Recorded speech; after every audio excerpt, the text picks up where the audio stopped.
21 मई 1991 धनु नाम की एक महिला ने भारत के प्रधानमंत्री राजीव गांधी को सुसाइड बॉम्बर की माला पहनाकर बम से उड़ा दिया और ऐसा खतरनाक धमाका हुआ जिसमें देश के प्रधानमंत्री राजीव गांधी के साथ साथ आसपास के 15 लोगों की जान चली गई।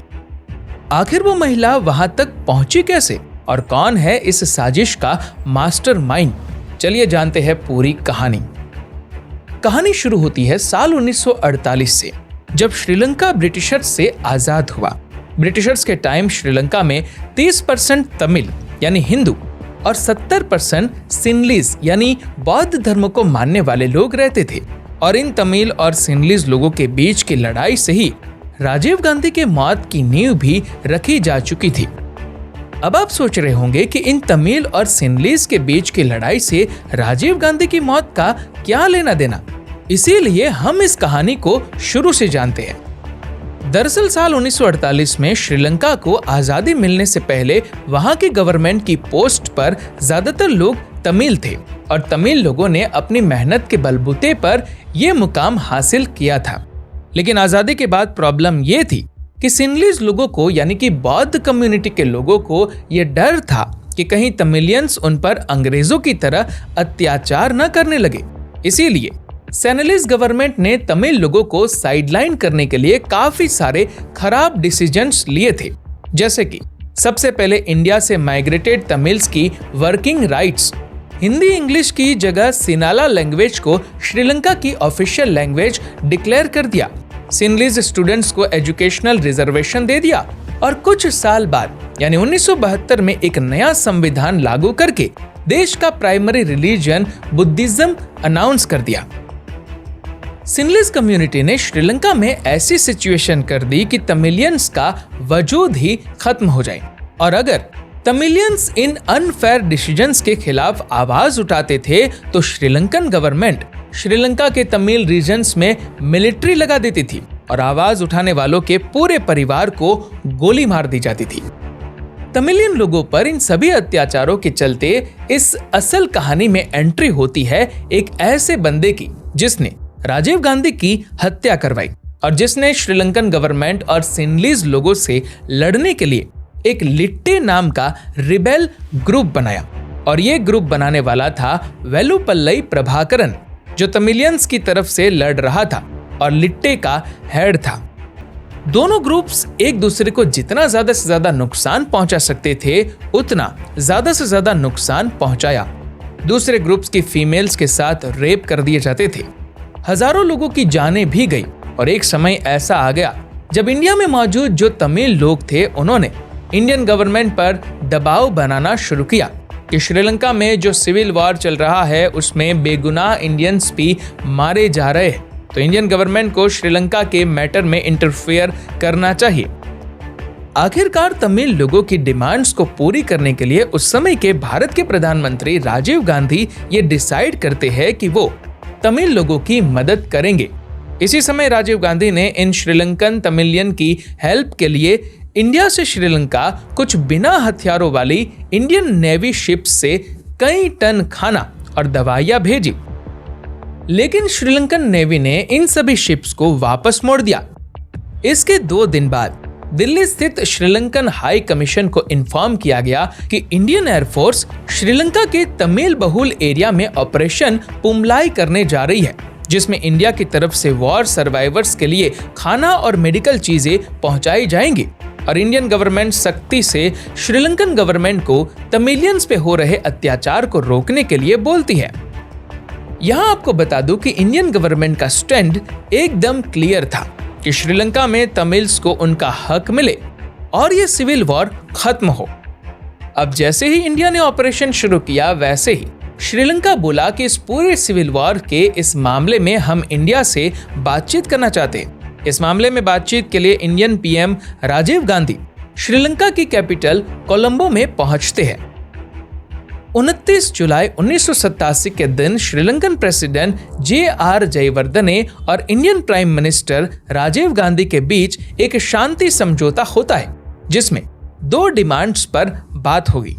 सबसे पहली डिमांड तो ये कि श्रीलंकन गवर्नमेंट श्रीलंका के तमिलों को उनके राइट्स और सभी फैसिलिटीज प्रोवाइड करेंगी लेकिन बदले में श्रीलंका में मौजूद सभी तमिल मिलिटेंट्स ग्रुप यानी लिट्टे को अपने हथियार डालने होंगे। सबको पता था कि इतनी मारकाट होने के बाद और इतनी जानें गंवाने के बाद लिट्टे इतनी आसानी से तो हथियार सरेंडर करने वाला नहीं था। इसीलिए आज पीस अकॉर्ड साइन करने से 2 दिन पहले ही यानी 27 जुलाई को ही राजीव गांधी ने लिट्टे हेड प्रभाकरन के साथ दिल्ली में एक मीटिंग के लिए बुलावा दिया, जिसमें राजीव गांधी ने प्रभाकरन को समझाया कि 2 दिन बाद शांति समझौते पर साइन किया जाएगा, तो तुम मान जाना। प्रभाकरन ने पहले तो साफ मना कर दिया, क्योंकि वो जानता था कि अगर हथियार फेंक दिए तो हमारा जीना मुश्किल हो जाएगा। लेकिन राजीव गांधी के कहने पर वो समझौते के लिए मान जाता है।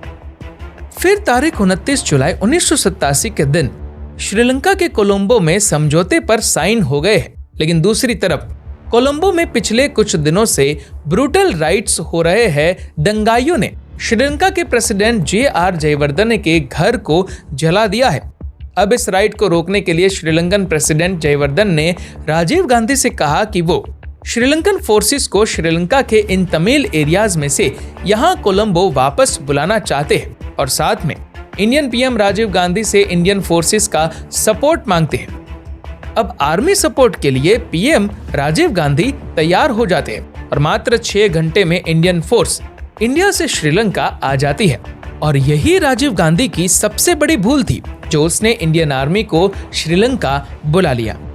बात साफ है, श्रीलंका में सिविल वॉर चल रही है तो इंडियन आर्मी को क्यों इसमें भेजना।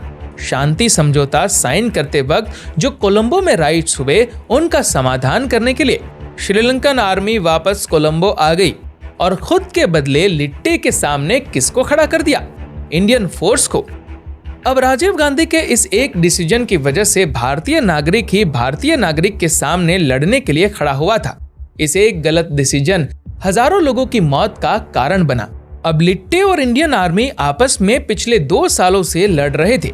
तभी कहानी में एक और ट्विस्ट आया कि जब श्रीलंका में हुए इलेक्शंस में रणसिंघे प्रेमदासा नए प्रेसिडेंट बनते हैं। प्रेमदासा जैसे ही प्रेसिडेंट बने तो उन्होंने कुछ ऐसा किया जो किसी ने सपने में भी नहीं सोचा था। उन्होंने लिट्टे से ही हाथ मिला लिया। हाथ मिलते ही लिट्टे ने श्रीलंकन गवर्नमेंट के सामने एक शर्त भी रख दी और वो शर्त थी इंडियन आर्मी को श्रीलंका से निकालो। इसी दबाव के चलते 2 साल लड़ने के बाद अब श्रीलंकन प्रेसिडेंट प्रेमदासा इंडिया के नए प्रधानमंत्री VP सिंह से कहकर आर्मी को मार्च 1990 में इंडिया वापस बुला लेते हैं। दरअसल 1990 में इंडिया में जो इलेक्शंस हुआ था उसमें राजीव गांधी इलेक्शंस हार जाते हैं और नई सरकार बनती है। देश के नया प्रधानमंत्री बनते हैं VP सिंह। पिछले 2 साल में इंडियन आर्मी ने श्रीलंका में अपने 1248 सोल्जर्स खो दिए थे और 1000 करोड़ इंडियन रुपीस से ज्यादा ऐसे युद्ध में खर्च किए जो हमारा था ही नहीं। अब सब कुछ सही चल रहा था, लेकिन एक दिन एक प्रेस कॉन्फ्रेंस में राजीव गांधी ने एक ऐसी बात बोल दी जो आगे चलकर उनकी मौत का कारण बनी। राजीव गांधी प्रेस कॉन्फ्रेंस में बोलते हैं कि राजीव गांधी की सरकार अगर वापस पावर में आती है तो वो इंडियन आर्मी को फिर से श्रीलंका भेजेंगे। और इस बात को प्रभाकरन रेडियो पर सुन लेता है और उसका खून खौलने लगता है। हजारों लोगों ने जान गंवा दी, फिर भी इसे समझ क्यों नहीं आता। इसी दिन से प्रभाकर ने यह ठान लिया कि इससे पहले कि राजीव गांधी इलेक्शन जीत के दोबारा पावर में आए, उससे पहले उसे ही हटा देते हैं। उसके बाद प्रभाकर और लिट्टे ग्रुप ने मिलकर यह पूरा प्लान बनाया था, जिसमें लिट्टे के 9 मेंबर्स शामिल होते हैं। शिवराजन, सुसाइड बॉम्बर धनु, शुभा और बॉम्बर एक्सपर्ट मुर्गन भी शामिल था। इन सबको मई 1991 में एक शिप के थ्रू श्रीलंका से भारत के तमिलनाडु में भेजा जाता है। आगे ये सभी चेन्नई में इस भाग्यनाथ के घर आते हैं। इस पूरे एसोसिएशन का मास्टरमाइंड था शिवराज, जिसने राजीव गांधी की हत्या के लिए कई प्लान्स बनाए थे। एक प्लान था नारियल बॉम्ब फेंक कर अटैक करना, दूसरा था स्नाइपर अटैक करना और तीसरा प्लान था सुसाइड बॉम्बरों से अटैक करना, जिसमें से सुसाइड बॉम्बर से मारना सबसे आसान काम लगा। 20 मई 1991 शाम 8:20 पर राजीव गांधी चेन्नई एयरपोर्ट पर लैंड कर जाते हैं और कांग्रेस वर्कर्स वहां पर उनका बढ़िया वेलकम करते हैं। इन सभी वर्कर्स में से एक थी मारागथम चंद्रशेखर, जो कि कांग्रेस पार्टी से थी, फॉर्मर मेंबर ऑफ पार्लियामेंट थी और इस रैली में राजीव गांधी को इन्होंने ही होस्ट किया था। इसके बाद एम्बेसडर कार से राजीव गांधी मारागथम के साथ कॉन्स्टिट्यूंसी थी पेरम्बदूर में एक इलेक्शन रैली को एड्रेस करने के लिए निकल जाते हैं। अभी चेन्नई एयरपोर्ट से राजीव गांधी का काफिला निकला है, जो कि यहाँ से लगभग 33 किलोमीटर दूर श्री पेरुम्बदूर के इस ग्राउंड तक आना है। हाँ, वही इलेक्शन रैली ग्राउंड जिसमें राजीव गांधी को एक सुसाइड बम्बर के द्वारा हत्या होने वाली है। ये वो पूरा ग्राउंड है जहाँ इलेक्शन रैली ऑर्गेनाइज की गई है। इस प्रोग्राम की प्लानिंग कुछ इस तरीके से की गई है कि जब राजीव गांधी यहाँ पहुंचेंगे तब सबसे पहले वो इंदिरा गांधी की मूर्ति को माला पहनाएंगे और फिर इसी रैली को संबोधित करेंगे। मारागथम का एक असिस्टेंट था जिसका नाम था एसडोस, और इस इलेक्शन रैली के पूरे अरेंजमेंट और प्लानिंग की जिम्मेदारी एसडोस की ही थी। एसडोस की प्लानिंग के अकॉर्डिंग यहाँ रेड कारपेट एरिया के पास टोटल 21 लोग राजीव का वेलकम करेंगे, जिसमें से ये 3 लोग माला पहनाएंगे और ये 18 कांग्रेस कार्यकर्ता और पत्रकार राजीव से मिलेंगे। ये सब कुछ डिसाइडेड था, लेकिन लास्ट मोमेंट पर मारागथम की बेटी के रिक्वेस्ट पर इस औरत और उनकी बेटी को भी इस एरिया में रहकर एक्स पीएम राजीव गांधी से मिलने की परमिशन दे दी जाती है। यहाँ आपको बता दूं कि इस बच्ची का नाम कोकिला है, जो कि आज राजीव गांधी को एक कविता सुनाएगी। इस बात पर भी ध्यान दो कि उस दिन चेन्नई में राजीव गांधी के लिए सिक्योरिटी अरेंजमेंट्स काफी अच्छे थे, क्योंकि ऐसा माना जा रहा था कि एक्स पीएम कई टेररिस्ट ग्रुप्स के टारगेट पर ऑलरेडी थे। इसलिए इस पूरे एरिया की सिक्योरिटी के लिए आईपीएस ऑफिसर आरके राघवन के नेतृत्व में यहाँ पर 300 पुलिस वाले तैनात हैं। रेड कारपेट एरिया में राजीव गांधी से मिलने वाले इन 23 लोगों पर नजर रखने और इनकी मेटल डिटेक्टर से थर्ली चेकिंग करने की रिस्पॉन्सिबिलिटी इन सब इंस्पेक्टर्स और कांस्टेबल्स की है।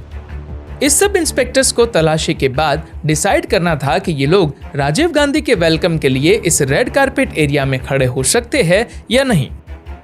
अभी रात के 9:30 बज रहे हैं। राजीव गांधी को देखने के लिए यहाँ भारी भीड़ जमा हो चुकी है और सभी उनका बेसब्री से इंतजार कर रहे हैं। लेकिन दिक्कत वाली बात यह है कि आज इस भीड़ में 5 लोग ऐसे भी हैं जो नहीं होने चाहिए थे, जिनका सिर्फ एक मकसद है, कैसे भी करके राजीव गांधी की हत्या करना। इन 5 में से 3 लेडीज है और 2 जेंट्स है। शिवराजन और हरि बाबू जो पत्रकारों के भेष में इस वेलकम सेक्शन एरिया में खड़े हुए हैं। तीनों के तीनों लेडीज यानी नलिनी, धनु और सुभा यहाँ वेलकम सेक्शन एरिया के साइड में खड़ी हुई है। इन तीनों में से नलिनी तो इस साजिश में सिर्फ एक हेल्पर है। दिक्कत वाली बात थी इन दोनों की। ये दोनों धनु और सुभा जो कि एक सुसाइड बॉम्बर्स है, इन्होंने अपने कपड़ों के नीचे बॉम्ब जैकेट पहनी हुई है जो इन बटन्स की मदद से ब्लास्ट होने वाली है। अब धनु और सुभा को किसी भी तरह इस रेड कारपेट एरिया में खड़े हुए लोगों में शामिल होना था, क्योंकि ये 23 लोग ही है जो राजीव गांधी के बिल्कुल पास जा सकेंगे। इसीलिए ये दोनों फीमेल सुसाइड बम्बर्स उस एरिया में जाना चाहती है ताकि ये राजीव गांधी को अपने साथ उड़ा सकें। लेकिन लाख कोशिशों के बावजूद शिवराजन और हरि बाबू इनका नाम राजीव गांधी के स्वागत करने वालों की लिस्ट में नहीं ऐड कर पाते। इससे ये सुभा और नलिनी स्टेज के सामने बने इस लेडीज सेक्शन में जाकर बैठ जाती है। पर धनु अभी भी मौके की तलाश में थी कि कैसे भी करके रेड कारपेट एरिया में एंट्री मिल जाए। इसी बीच अचानक से यहाँ काफी ज्यादा लोग एक साथ आकर डोस से जिद करते हैं कि उनका नाम भी इस लिस्ट में ऐड करो ताकि वो भी राजीव गांधी से मिल सके। तभी रेड कारपेट एरिया के आसपास अचानक अफरा तफरी सी मच जाती है। इस वेलकम सेक्शन को भी आगे इस वीडियो में रेड कारपेट एरिया से रेफर किया गया है। इस मौके का फायदा उठाकर धनु जल्दी से माँ बेटी के पीछे आकर खड़ी हो जाती है। हालांकि पुलिस इस भीड़ को यहाँ से हटाती है, लेकिन धनु पर अब भी किसी का कोई शक नहीं होता। ये यहीं रेड कारपेट एरिया में खड़ी रहती है।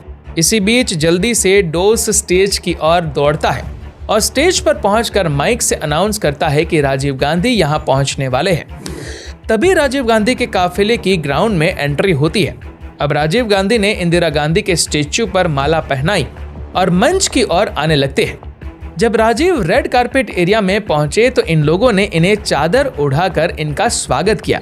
मारागाथम ने राजीव से पार्टी के अन्य कार्यकर्ताओं को भी मिलवाया।